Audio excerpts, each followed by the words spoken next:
नमस्कार. स्वाद अनोखामध्ये तुम्हा सर्वांचे खूप खूप स्वागत.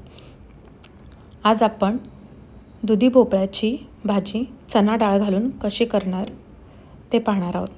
त्याकरता कढईमध्ये मी इथे 2 पळी तेल घालून घेतलेलं आहे. 1 तास आधी भाजी ही बनवण्याच्या आधी मी चणा डाळ भिजत ठेवलेली आहे पाण्यात. 1 वाटी चणा डाळ.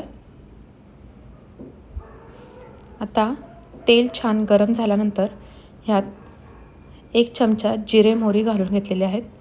जिरे मोहरी छान तडतडल्यानंतर आपण ह्यात 4 ते 5 लसूण पाकळ्या ठेचून घालायच्या आहेत. लसूणही छान लाल झाल्यानंतर आपण ह्यामध्ये जी चणा डाळ भिजत ठेवली होती 1 तास ती ह्यात घालून घ्यायची आहे.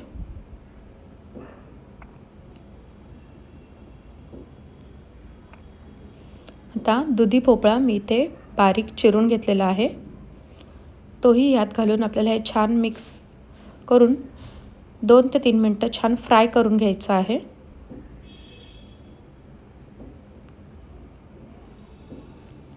सकाळच्या घाई गडबडीत ही भाजी खूप छान होते, पटकन होते. अर्धा चमचा हळद तुमच्या चवीनुसार तिखट घालून घ्यायचं आहे ह्याच्यात.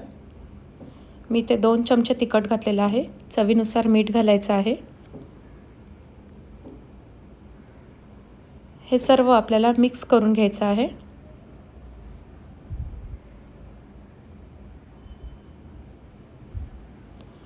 छान मिक्स झाल्यानंतर आपण ह्याच्यावर झाकण ठेवणार आहोत आणि भाजी खाली लागू नये म्हणून त्यावर आपण अर्धा पेला पाणी घालून घेणार आहोत. एक 3 ते 4 मिनिटानंतर आपण ह्याचं झाकण काढून ह्याला एकदा मिक्स करून घ्यायचं आहे. आता 1 चमचा मी इथे शेंगदाण्याचा कूट घालून घेतला आहे आणि थोडीशी कोथिंबीरही घालून घेतलेली आहे. परत आपण ह्याला 3 ते 4 मिनटं झाकण ठेवून वाफेवरच शिजून घेणार आहोत. पाण्याचा बिलकुल वापर करायचा नाही आहे.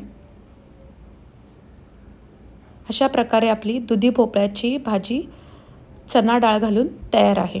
रेसिपी आवडली असेल तर please like, share, subscribe. Thank you so much for your support.